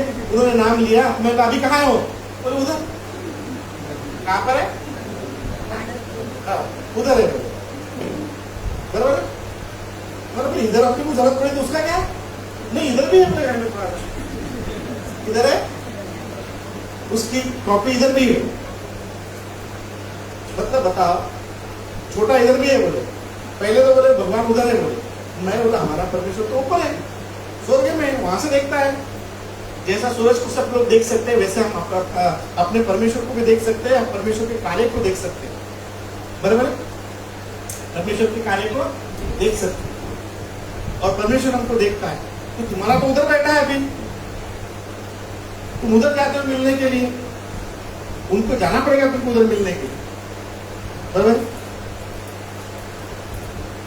कई लोग जो है वो वेलिंग नहीं जाते, बोले उधर जा रहा है, बड़ी माता है उधर, बोले बोलते उधर ही से माता, उधर मिलने जाते उससे। तो दूसरे इधर नहीं है क्या? तो जो एक जगह पे एक स्थान पे एक ही स्थान पे एक आदमी अगर एक ही स्थान पे रहता है, एक ही स्थान पे दिखता है, तो वो आदमी है। कौन है वो? परमेश्वर नहीं हो सकता ना। परमेश्वर कैसा हो सकता है? परमेश्वर हर जगह से, हर हर कहीं से भी, दुनिया के हर कोने में से क्या करेगा? आपको दिखेगा, उसके काम आपको दिखेगा। सूरज को आप कैसा कर सकते देखते हैं? दुनिया के कोई भी कोने से देख सकते हैं, वैसे हम परमेश्वर को, परमेश्वर है वैसा है परमेश्वर। एक जगह पे एक टाइम पर एक जगह पे रहने वाला शैतान है, तो मनुष्य रूप में हमको क्या करता है? भ्रमित करता है। तो शैतान ने यीशु मसीह को परमेश्वर की उपासना करने के लिए रोका है, और उसके लिए हथियार क्या दिया? कि सारा सब कुछ दिखाया, सारी प्रॉपर्टी दिखाई, सारा जहां दिखा दिया, सब कुछ दिखा दिया, और बोला कि यदि तू क्या करे? मेरे चरणों में आए और झुक जाए तो ये सब तुझे दे दूंगा। झुकना मतलब किसी के पैर पड़ना, मतलब उसके उपासना करना। क्या करना है? बराबर। यीशु मसीह ने उत्तर दिया, क्या दिया? तब यीशु ने उससे कहा, तब यीशु ने उससे कहा, हे शैतान, दूर हो जा, क्योंकि लिखा है, तू प्रभु अपने परमेश्वर को प्रणाम कर। किसको प्रणाम कर? केवल यीशु मसीह ने कहा कि केवल मुझे बोला गया है, लिखा गया है, और मुझे पता है कि केवल और केवल तो अपने परमेश्वर को प्रणाम करना, इसके अलावा नहीं करना। और दूसरी बात, और केवल उसी की उपासना कर। किसकी उपासना करना? केवल परमेश्वर की उपासना करना। योशिया के राज्य में लोगों ने जब प्रॉमिस किया, तो लोग क्या करने, क्या सिखाया उनको? परमेश्वर की उपासना करना सिखाया कि कैसे परमेश्वर की आपको उपासना करना, और कैसा करना है? धन संपत्ति पर क्या करें? विश्वास करके नहीं। कई लोग जो है वो जो मिल रहा है ले ले, मिल रहा लेने वाली बात है ना, है? उस पर करते हैं। इसका मतलब होता है कि तुम उसको प्रथम स्थान देते हो, अपने काम को प्रथम स्थान देते हो, धन संपत्ति को प्रथम स्थान देते हो। शैतान तो आपको क्या करेगा? धन की लालसा में डालेगा। इसलिए हम कहते हैं कि संडे के दिन अक्सर काम निकल आता है, संडे के दिन अक्सर काम निकल आता है, संडे के दिन ज्यादा काम मिलता है। जब मैं भी बिजनेस करता था तो मैं लोग लड़के थे इंस्टॉलेशन करने वाले 20 टीवी का, है ना, तो लड़के संडे को आते नहीं थे। उनको बोलता था, यार 200 रुपये में देखो क्या करते जाऊंगा। मैं क्यों बोलता था ऐसा? क्योंकि मुझे संडे को कोई भी हालत में उनको बुलाना, वो तो संसार के लोग थे तो एंजॉय करने के लिए करते थे, पर मैं भी उनको ऐसे ही करता था कि 200 रुपये ज्यादा ले ले, पर तू आ जा। फिर भी नहीं आते थे वो, क्योंकि उनको एंजॉय जो है सबसे बड़ा था। और कई विश्वासी लोग जो है, अगर किसी ने ऐसा बोल दिया तो ऐसा कर देते, बोलते भाई 200 रुपये मिल रहे, ले लो, पास्टर जी से दूसरे दिन प्रार्थना करवा लेंगे, नहीं तो अगले संडे जाना ही है। क्या फर्क पड़ता है? पड़ता है, फर्क पड़ता है, क्योंकि आपने प्रथम स्थान जो है मन को दिया, प्रथम स्थान अपने काम को दिया, प्रथम स्थान आपने अपने आप को दिया। यीशु मसीह ने कहा, यीशु मसीह को सब कुछ दिखाया, और दिखा के, शैतान ने दिखा के बोला कि क्या कर? गिर कर मुझे प्रणाम कर, मतलब एक्सेप्ट कर। क्या होता है? कई लालसाओं को मतलब क्या करना? उसको एक्सेप्ट करना। कई धन संपत्तियों का लालच देकर उसको लेना मतलब एक्सेप्ट करना हो जाता है, बराबर है? मतलब उसको उपासक बनना हो जाता है, उसको उपासना करना पड़ेगा। परंतु यीशु मसीह कहता है कि क्या कि लिखा है? प्रभु अपने परमेश्वर को प्रणाम कर, और केवल उसी की उपासना कर। क्योंकि यीशु मसीह ने कहा है, अगर हम पढ़ते हैं मत्ती में 7:16 में लिखा है कि यीशु ने कहा कि जो लोग परमेश्वर के सही तरीके से उपासना करते हैं, परमेश्वर की सही तरीके से उपासना करते हैं, परमेश्वर उन्हें क्या करता है? जानता है। परमेश्वर क्या करता है? उनको जानता है। ऐसे उपासक को किस तरह पहचाना जाएगा? यीशु मसीह ने एक दाखला दिया है वहां पर कि कैसे पहचाना जाएगा? उनके फलों से। कैसे पहचाना जाएगा?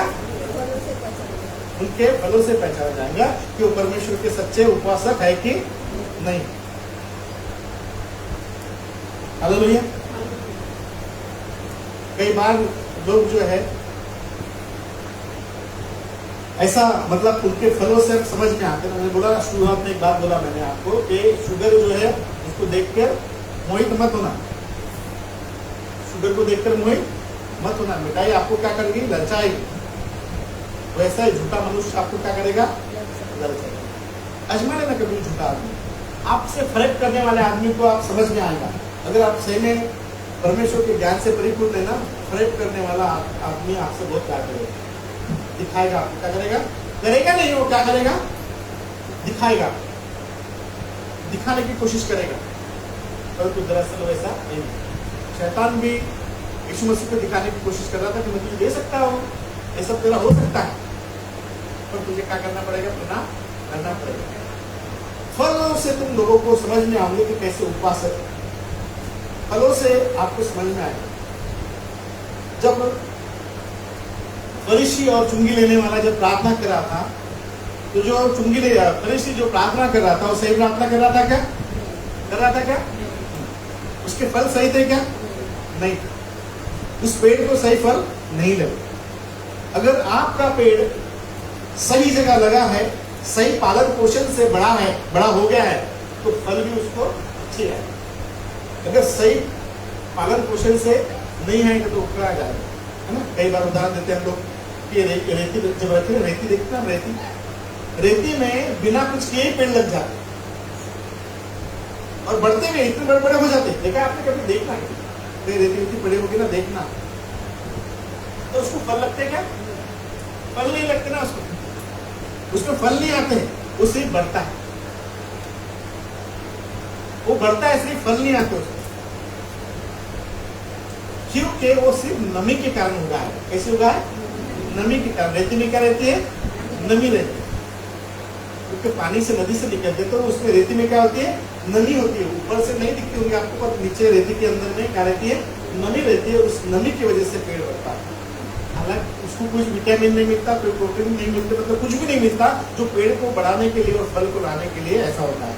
वैसा ही कई लोग जो है परमेश्वर को उपासना करते हैं, परमेश्वर की आराधना तो करते हैं, दिखाने के लिए करते हैं, परंतु उनके जीवन से आपको कुछ फल नहीं दिखेगा, उनके जीवन में कोई फल नहीं दिखेगा। यीशु मसीह कहता है कि पेड़ों को फल से पहचाना जाता है, पेड़ों को फलों से पहचाना जाता है। वैसा ही एक धर्मी व्यक्ति को उसके फलों से, उसके स्वभाव से पहचाना जाएगा, उसके व्यवहार से पहचाना जाएगा, बराबर है। तो कई लोग जो है ऐसा धोखा देने वाले लोग आएंगे, यीशु मसीह ने ऐसा कहा तो उनके फलों से तुम उनको पहचान लोगे, बराबर है।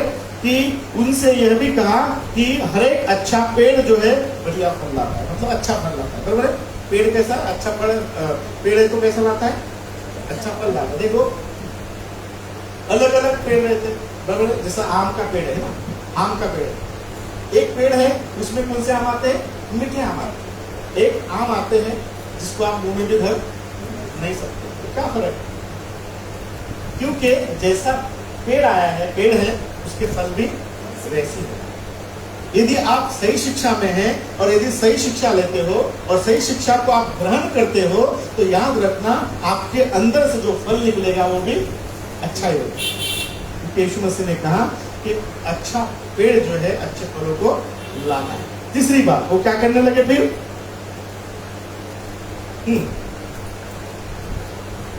33 में ना, 34 में है। उसके जीवन भर उन्होंने हाँ, फिर क्या किया उन्होंने? जीवन भर उन्होंने अपने पूर्वजों के परमेश्वर यहोवा के पीछे चलना न छोड़ा। हालेलुया। क्या किया उन्होंने? फिर उन्होंने अपने पितरों का परमेश्वर, उनके घराने का परमेश्वर के पीछे चलना कभी भी नहीं छोड़ा। क्या किया उन्होंने? इस बात को, 3 बातों को उन्होंने किया। प्रॉमिस को बनाए रखने के लिए क्या किया? वादे को निभाने के लिए 3 बातें किया। कौन सी बात किया? पहली बात, अपने मध्य में से घिनौनी वस्तुओं को निकाल दिया। अपने अंदर, अपने सराउंडिंग में जो बुरी बातें हैं, जो हमको खराब करती है, जो परमेश्वर को प्रसन्न करने से रोकती है, सबसे पहले उन बातों को क्या करना है? निकाल के बाहर फेंकना है। दूसरी बात उन्होंने किया कि वो परमेश्वर की उपासना करने लगे। तो फिर घिनौनी वस्तुओं को फेंकने के बाद में हमको क्या करना है? परमेश्वर की उपासना करना है। जब हम विश्वास में आए तो हमने क्या कर दिया? जैसा यीशु मसीह पर विश्वास करने लगे, हमने घिनौनी वस्तुओं को फेंक दिया और परमेश्वर की उपासना करने लग गए, बराबर है। परंतु कई लोग जो उपासना करते करते बीच में से लुढ़क जाते हैं। परंतु यहाँ पे लिखा है कि उन्होंने अपने पितरों के परमेश्वर से जो उन्होंने फिर कभी परमेश्वर की यहोवा के पीछे चलना नहीं। हमें भी अपने परमेश्वर पिता के, मतलब परमेश्वर यहोवा के पीछे चलना नहीं छोड़ना। परिस्थितियां कुछ भी आने दो, परिस्थितियां कैसे भी आने दो, परिस्थितियां विकट होगी, परिस्थितियां खराब आएगी। एक परिस्थिति एक जैसे रहती है कि कभी वेदर एक समान रहता है क्या? कभी आपको धूप का भी सामना करना पड़ता है, आपको ठंडी का भी सामना करना पड़ सकता है, आपको बारिश का भी सामना करना पड़ सकता है, बराबर। आपको ह्यूमिडिटी का भी सामना कर सकते हैं। गर्म और ह्यूमिडिटी में फर्क है, बहुत फर्क है। गर्म धूप जो है चलती है, धूप क्या है? चलती है, ह्यूमिडिटी नहीं चलती, अपने जैसे लोगों को नहीं चलती। इधर मुंबई में चलती है, उधर चेन्नई में चलती, जहाँ समुद्र है उनको हैबिट हो जाती है, परंतु हम जैसे को नहीं। तो कई मौसमों का आपको सामना करना पड़ सकता है। वैसे ही जब मसीह में भी है आप और सब, क्योंकि हम संसार में हैं, तो इन परिस्थितियों का सामना करना पड़ सकता है। इसका मतलब ये है कि परमेश्वर को त्याग दो। तो जाओगे तो कहाँ? परमेश्वर को त्याग कर जाओगे तो जाओगे कहाँ? वही जगह पे जिसको हमने छोड़ दिया। वापस जाने वाले बहुत मतलब ऐसा हो जाता है कि वो बोलते हैं कि कुत्ता क्या करता है? अपनी चाट को चाटता है, बराबर है? उल्टी को जिसको छोड़, मतलब जिसको निकालता हो, निकालता क्यों बताइए? अरे कुत्ता उल्टी क्यों कब करता? भाई जानवर जो है वॉमिटिंग जो करता है, या हम जो वॉमिटिंग करते हैं क्यों करते हैं? वो बेकार चीजें रहती है, वो हमारे पेट को खराब करने वाली चीज रहती है, वो पचन में नहीं आती है, वो हमारे पचन क्रिया को खराब करने वाली है, हमारे अंदर में बीमार लाने वाली वो चीजें है, उसको हम बाहर निकालते। मतलब वो सही नहीं है इसलिए बाहर निकाला ना। वैसा ही जब हम परमेश्वर में आए हैं तो हमने छोड़ा क्यों उसको? कि वो सही नहीं है। फिर से उसको उसी के अंदर में जाना, फिर उसी को मानना, मतलब ऐसा है जैसा कुत्ता अपने चाट को चाटता है, वैसा ही वो लोग हो जाते हैं। जब जीवित परमेश्वर को आपने ग्रहण कर लिया तो पीछे मुड़ना नहीं है। उन्होंने क्या कर दिया? अपने परमेश्वर को कभी नहीं त्यागा उन्होंने, और परमेश्वर के पीछे चलना कभी नहीं छोड़ा उन्होंने। Hallelujah, praise God. क्योंकि भजन संहिता 33 के 4 में लिखा है, पढ़िए 33 को भजन संहिता। क्योंकि यहोवा का वचन सीधा है और उसका सब काम सच्चाई से होता है। कैसा है? परमेश्वर का वचन कैसा है? सीधा है। परमेश्वर का वचन सीधा है और उसका सब काम जो है सच्चाई से होता है। 5 में वह धर्म और न्याय से प्रीति रखता है। परमेश्वर कैसा रखता है? धर्म और न्याय से प्रीति रखता है। यहोवा की करुणा से पृथ्वी भरपूर है। Hallelujah, praise God. भजन संहिता 5 का 4 पढ़िए।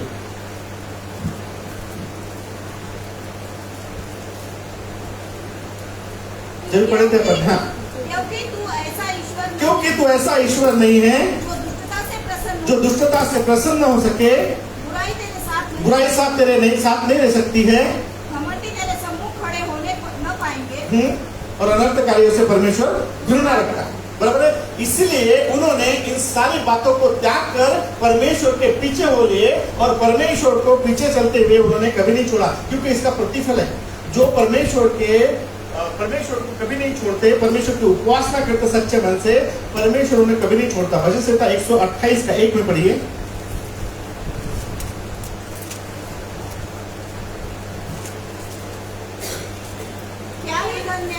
क्या ही धन्य है हर एक जो यहोवा का भय मानता है। देखिए, क्या ही धन्य है जो हर एक व्यक्ति जो परमेश्वर का भय मानते हैं। और हमने बोले थे कि परमेश्वर के नियम का भय मानना, और जब उन्होंने परमेश्वर के भय नियम का भय माना तो वाचा बांधी, और वाचा पूरा करने के लिए परमेश्वर के साथ उन्होंने 3 काम किए। पहली बात, इन्होंने वस्तुओं को फेंका, बराबर है, अपने बीच में सारे बुरे कामों को फेंक दिया। दूसरी बात, उन्होंने परमेश्वर की उपासना करना चालू कर दिया। तीसरी बात, अपने परमेश्वर को कभी नहीं त्यागा, परमेश्वर को कभी नहीं छोड़ा। जो परमेश्वर को अच्छा लगता है वही करने लगे।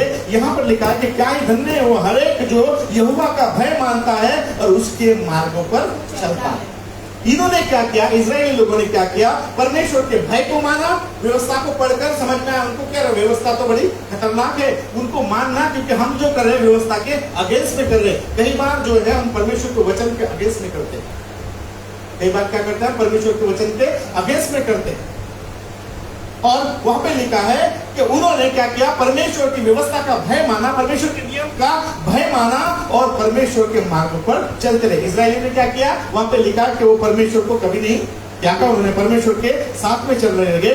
क्योंकि जो व्यक्ति परमेश्वर के नियमों से डरता है, भय रखता है और उसके मार्गों पर चलता है, वचन कहता है, दूसरे वचन में लिखा है 128 का 2, वो अपनी कमाई को निश्चय ऐसा व्यक्ति जो परमेश्वर के नियमों का भय रखता है और परमेश्वर के मार्गों पर चलता है, यहाँ पर लिखा है कि तू अपनी कमाई को निश्चय खाने पाएगा। मतलब कौन सा व्यक्ति, जो परमेश्वर का भय रखता है, परमेश्वर के मार्गों पर चलता है और 3 बातों पर परमेश्वर के साथ में जो प्रॉमिस किया उसको पूरा करता है। जब परमेश्वर से वाचा बांधी होंगी, आपने बांधी होंगी, है ना, बराबर है ना? जब आए होंगे तो वाचा भी बांधी होंगी ना, परमेश्वर आए, हम कभी नहीं छोड़ेंगे, है ना, हम कभी नहीं त्यागेंगे, तूने हमें दलदल से निकाला है, तूने हमें बुराई से निकाला है, तूने हमें बीमारी से छुड़ाया है। हम प्रॉमिस करते हैं ना, तो क्या उस प्रॉमिस को निभाने के लिए हम भी ऐसा करते हैं क्या? क्योंकि जो व्यक्ति परमेश्वर का भय रखता है, उसके वचन मार्गों पर चलता है, उसके वचनों पर चलता है, वो वचन कहता है कि वो अपनी कमाई को निश्चय खाने पाएगा। वो व्यक्ति क्या करेगा और आगे होगा हाँ। और तेरा भला ही होगा। क्या होगा? पहली बात, वो अपनी कमाई को क्या करेगा? निश्चय का मतलब होता है 100%। निश्चय का मतलब होता है गारंटी। निश्चय का मतलब होता है गारंटी, और गारंटी है जो आदमी परमेश्वर के उपवास का सच्चे मन से करता है, परमेश्वर के वचनों का भय मानता है और परमेश्वर के वचनों के मार्गों पर चलता है, परमेश्वर कहता है कि क्या करेगा वो अपनी कमाई को खाएगा। मतलब अपनी कमाई जो है, जो कमाता है, जो मेहनत करता है, उसको क्या खाएगा? खाएगा। वो भाई को पूछा, वो भाई काम करता है, 500, 600, 1000 रुपए कमाता है, कभी कभी 1200 कमाता है, कभी 1500 भी कमाता है भाई, ठीक है, अपनी कमाई को लाता है। बीवी भी काम पर जाती है, वो भी पैसे आते हैं, मतलब कम से कम 1000, 1500 रुपए तो आता है, बराबर। इतनी बड़ी बिल्डिंग तो है नहीं कि किराया रोज का 500, 1000 रुपए इलेक्ट्रिक का बिल ही चाहे। साधारण व्यक्ति है, साधारण जीने वाला व्यक्ति है। अगर 1000 रुपए भी साधारण घर में आते हैं तो आदमी खुश रह सकता। पर उसने क्या किया, वो अपनी कमाई को नहीं खा रहा था, वही रो रहा था, वो ये ऐसा है, वैसा है, वैसा है, नहीं टूटता, वैसा नहीं टूटता। कहाँ से कोई, क्योंकि घिनौनी वस्तुओं को उन्होंने अपने से दूर नहीं किया, क्योंकि दारू पीना उसकी बता देते, उसके सामने बता देते मास्टर जी दारू भी पीते हैं, अभी खरना भी चालू कर दिया है, अभी तम्बाकू, इतना सारा। पहले तो नहीं था, अभी कहाँ से आ गया? अभी मतलब ऐसा हो गया कि आदमी का प्रमोशन हो गया ना। क्या हो गया? प्रमोशन ही हो गया ना, लोगों का प्रमोशन होता है ना। तो वैसा ही परमेश्वर, पहले दारू पीते थे सिर्फ, बराबर है, तो अभी क्या कर दिया, 2 लेडीज प्रमोशन हो गया हमारा। तो कई लोग अपने प्रमोशन को ले लेते, कई प्रमोशन को त्याग देते, कई प्रमोशन को ले लेते। तो इससे पहले खर्रा ही खाता था, अभी दारू भी पीता, क्योंकि अभी क्या हो गया, उसके पास में एक्सेस पैसा आ रहा, ज्यादा का पैसा आ रहा। ऐसा व्यक्ति जो परमेश्वर के मार्गों को भटक जाता है, बाइबल कहती है कि वो उसकी कमाई वो खाना नहीं पाएगा, बराबर है। परंतु जो परमेश्वर का भय रखता है वो निश्चय खाएगा। और क्या लिखा है वहां पे? तेरा भला ही होगा, बराबर है, तेरा भला ही होगा, तेरा अच्छा होगा और तू धन्य कहलाएगा। आगे तेरे घर के भीतर तेरी स्त्री फलवंत व दाखलता से सी होगी। हाँ, तेरी मेज के चारों ओर तेरे बालक जलवायु के पौधे से, मतलब वो हष्ट पुष्ट रहेगा, खाता पीता रहेगा, उसके घर में किसी प्रकार की कमी घटी नहीं होगी, बराबर है, और बहुत सारी चीजें उसके जीवन में होगी, बराबर है। एक अच्छे व्यक्ति की जो परमेश्वर की उपासना करता है उसके जीवन में भरपूर होगी। इसलिए कि परमेश्वर के मार्गों को त्यागना नहीं करो, चाहे कुछ भी हो जाए। परिस्थितियां खराब है तो सुधर भी जाएगी, ऐसी की वैसी रहेगी क्या? नहीं ना। बीमारी है तो अच्छी भी हो जाएगी, थोड़ा समय लग जाएगा, थोड़ा समय लगेगा, पर धीरज धरने से वो दूर हो सकती है, और धीरज में धरने से वो बढ़ सकती है, धीरज में धरने से बढ़ सकती है, धीरज धरने से खत्म हो सकती है, परंतु लोग ऐसा नहीं करते। इसलिए 4था वचन पढ़िए। जो पुरुष यहोवा का भय मानता हो वह ऐसी ही आशीष पाएगा। हालेलुया। क्या करेगा? जो व्यक्ति परमेश्वर से वाचा बांधी हुई वाचा को निभाता है, जो परमेश्वर से प्रॉमिस किए हुए को निभाता है, जो अपने अंदर से अपने सराउंडिंग से बुरी बातों को निकाल देता है, बराबर है, परमेश्वर को उपासना करने लग जाता है और परमेश्वर के मार्गों को नहीं छोड़ता है, वो व्यक्ति अपनी कमाई भी खाएगा, उसका अच्छा होगा, उसका भला होगा और उसका निश्चय भला होगा, बराबर है, और वो अपनी कमाई भी 100% खाएगा। और बाइबल कहती है कि सुन, जो यहोवा का भय मानता है वो आदमी ऐसा ही होगा, ऐसा ही आशीष पाएगा। सो हमें भी क्या करना है, जब हमने परमेश्वर से प्रॉमिस किया है, जब परमेश्वर के साथ में हमने वाचा को बांधी है, तो हमें क्या करना है, इन बातों को पूरा करना है। इन वादों को, जैसा इजराइल लोगों ने, फिर से बताइए क्या किया, पहली बात वाचा बांधी, पहली बात क्या किया, वाचा बांधी। उस वाचा को निभाने के लिए उन्होंने 3 बातें की है, बराबर है, 3 बातें की है। हमने परमेश्वर से वाचा बांधी है, तो हमने भी वाचा बांधने के लिए ऐसा किया क्या, हमारे जीवन में कर रहे क्या, कौन सी 3 बातें किया उन्होंने, फिर से बता देंगे एक बार। इसका मतलब क्या है, घिनौनी वस्तु को निकाल दिया, मतलब क्या है? ऐसा है, घर में खराब बीबी होगी तो निकल तो है ना, घर में जब सब निकाल देंगे, ऐसा है क्या? किसकी बात हो रही है? हमारी बात हो रही है। कैसी बात हो रही है? हमारी बात हो रही है। हमारे अंदर से जो घिनौनी बातें है वो क्या करना है, निकाल देना है। मतलब जो हमको खराब करती है, जो हमको परमेश्वर के सामने लाने से रोकती है। यहूदा इस्करियोती ने जब यीशु मसीह को पकड़वाया, फिर से यीशु मसीह के पास में आया, कौन से मुंह से आएगा, कौन से मुंह से आएगा, आया क्या? नहीं। आखिर में क्या करना पड़ा उसको, अपने आप को खत्म करना पड़ा, अपने आप खत्म करना पड़ा उसको, क्योंकि वो परमेश्वर के सामने नहीं आ पाया, क्योंकि उन्होंने उसने गलत काम किया। अगर हम भी अपने अंदर से, हमारे सराउंडिंग से ऐसी बातों को नहीं निकालेंगे, तो हम भी परमेश्वर के सामने नहीं दिखा सकते, मुंह नहीं दिखा सकते, नहीं रह सकते। इसलिए इन सारी बातों से क्या करना है, परे रहना है, बचना है। जब ऐसा करोगे तो परमेश्वर की आशीष हमारे जीवन में आएगी। हम अपनी कमाई जो कमाते हैं उसको खाने पाएंगे। कई लोग नहीं खाते, अपनी कमाई को नहीं खा पाते, बाकी चीजें क्या है, दिन भर कमाते हो चले जाते, दिन भर कमाते हो चले जाते। इसलिए इन सारी घिनौनी बातों को निकाल दो। पहली बात, सारी घिनौनी वस्तुओं को, सारी बुरी बातों को निकाल दो, आराधना स्तुति करना चालू करो, बराबर है, और परमेश्वर के मार्गों पर चलना मत छोड़िए, परमेश्वर के मार्ग पर चलिए, जो उसको अच्छा लगता है वही करिए, परमेश्वर आपको आशीष करेगा। हालेलुया, प्रेज बढ़ाइए, अपने आप को बंद करेंगे। पिता परमेश्वर यहोवा अनुग्रहकारी जीवित दयालु परमेश्वर, पिता परमेश्वर, जिन्होंने तेरे वचन को सुना प्रभु जी, उनको ब्लेस कर, आशीर्वाद कर प्रभु जी, उनके जीवन में तेरी महिमा होने पाए प्रभु जी, ऐसा अनुभव प्रदान कर कृपा करे प्रभु जी। धन्यवाद करते सारी बात को यीशु नासरी के नाम से प्रार्थना को मांगते सुनो।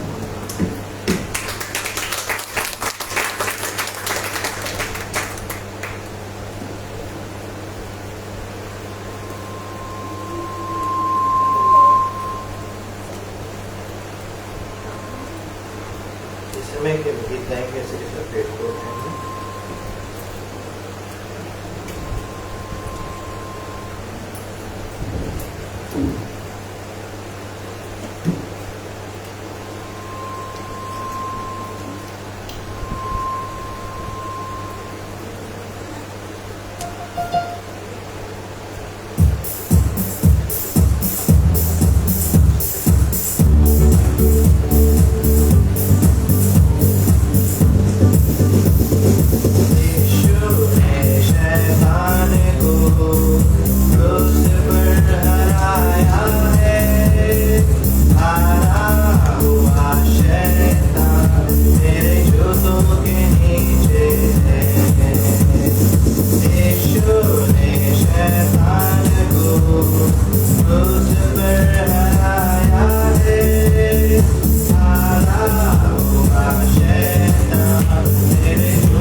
नीचे शैतान का नाम है, यीशु के नाम से मैंने उसे जुतों से मारा है।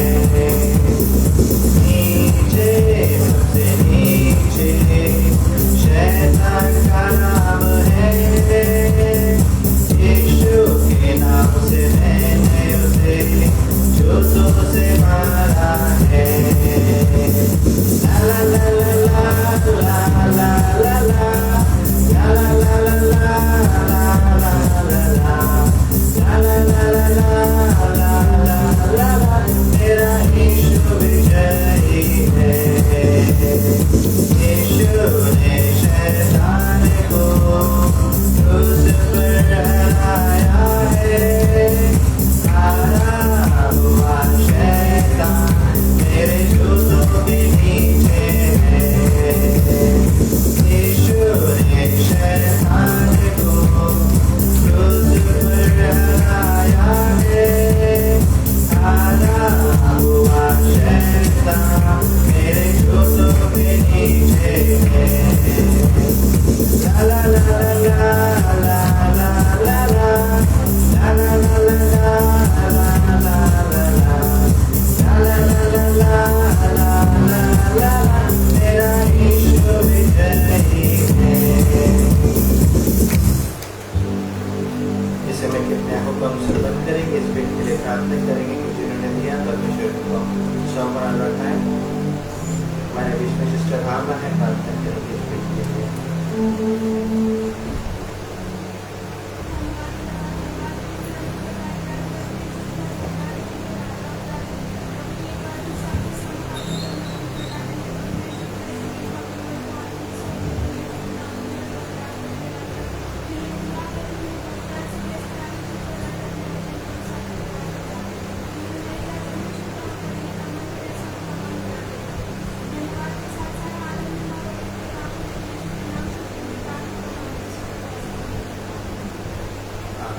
आइए हम खड़े हो जाएंगे।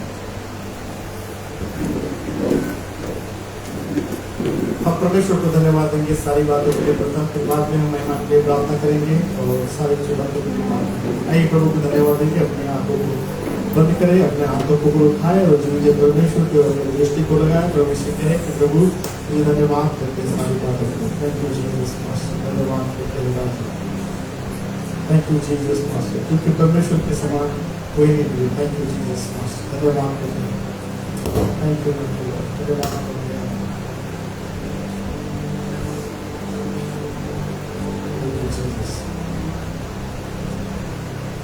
Thank you, mighty Lord. Glory to you. तुझसा इस जहां में और कोई है नहीं, तुझ बिन आसरा मेरा है ना कहीं। रहूं तेरे बाहों में प्रियतम मेरे, तू ही मेरा सर्वस्व यीशु मेरे। तुझसा यीशु मसीह के समान कोई नहीं, इस परमेश्वर के जैसा कोई नहीं। तुझ बिन आसरा मेरा है ना कहीं। रहूं तेरे बाहों में प्रियतम मेरे, तू ही मेरा सर्वस्व यीशु मेरे। आराधना तेरी आराधना यीशु मेरे, तेरी आराधना, आराधना तेरी आराधना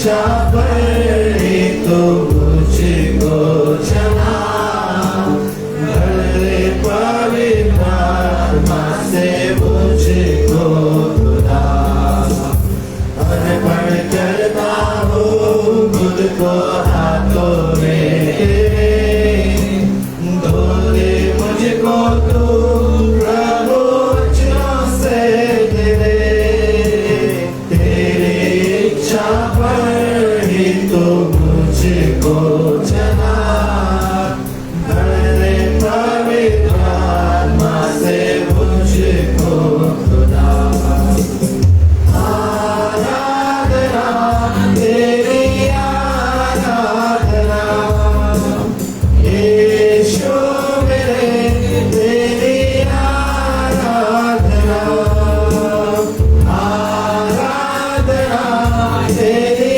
आराधना, यीशु मेरे तेरी आराधना, आराधना तेरी आराधना, यीशु मेरे तेरी आराधना, चलता मैं रहूं तेरी राहों पर सदा, बने रहबर मेरा तू चलना संग खुदा, तुझ पर ही बना रहे मेरा भरोसा, तू मेरी चट्टान रहूं तुझ में सिर सदा, चलता मैं रहूं तेरी राहों पर सदा, बन के रहबर मेरा तू चलना संग खुदा, मुझ पर ही बना रहे मेरा भरोसा, तू मेरी चट्टान रहूं तुझ में सिर सदा, आराधना तेरी आराधना, यीशु मेरे तेरी आराधना, आराधना तेरी आराधना, यीशु मेरे तेरी आराधना, आराधना तेरी आराधना, यीशु मेरे तेरी आराधना।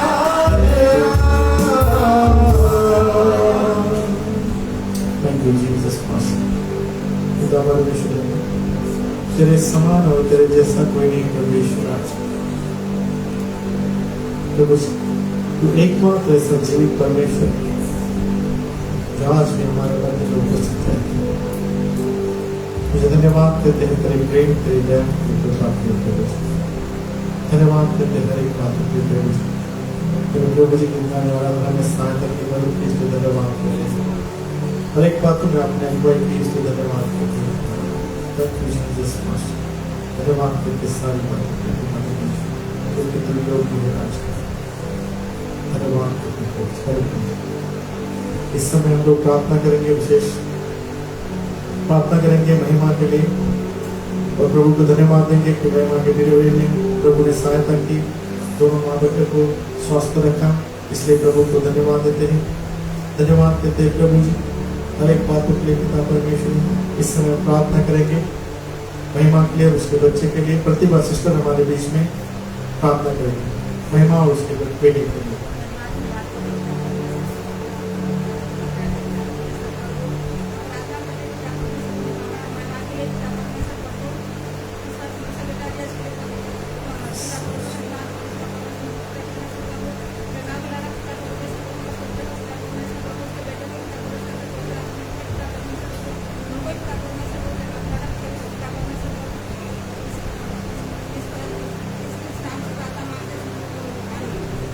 इस समय हम प्रार्थना करेंगे, जितने लोग बपतिस्मा लेने वाले हैं उनके लिए प्रार्थना करेंगे और जो हम लोग बपतिस्मा के लिए जाएंगे उस स्थान को, उस जगह को परमेश्वर के हाथ में सौंपेंगे और परमेश्वर को धन्यवाद देंगे सारी बातों के लिए मिटाएंगे आशीष पाते हैं।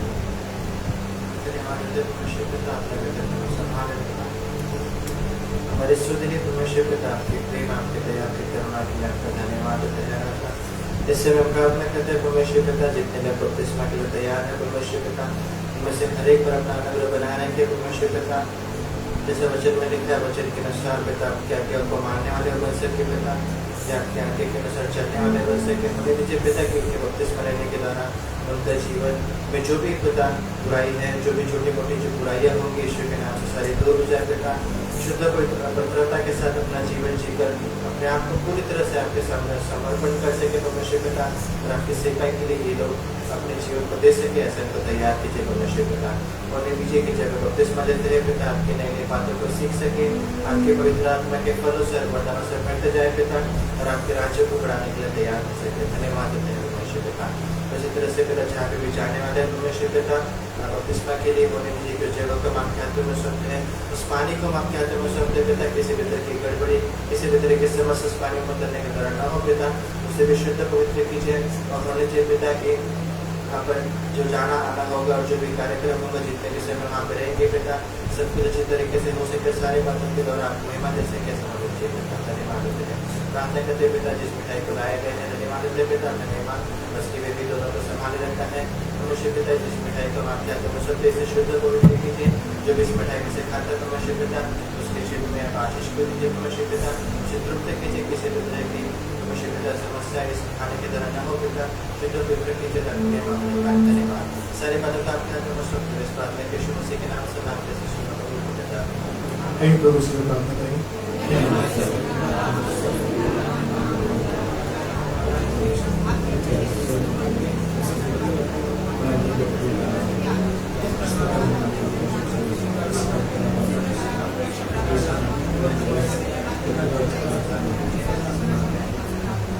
अब हमारे परमेश्वर पिता का महान प्रेम प्रभु यीशु मसीह का अपार अनुग्रह पवित्र आत्मा की मेरी संगति है बसे प्रत्येक के साथ विशेष नाम जितने लोग उपस्थित है उन सबों के साथ प्रभु यीशु मसीह के दोबारा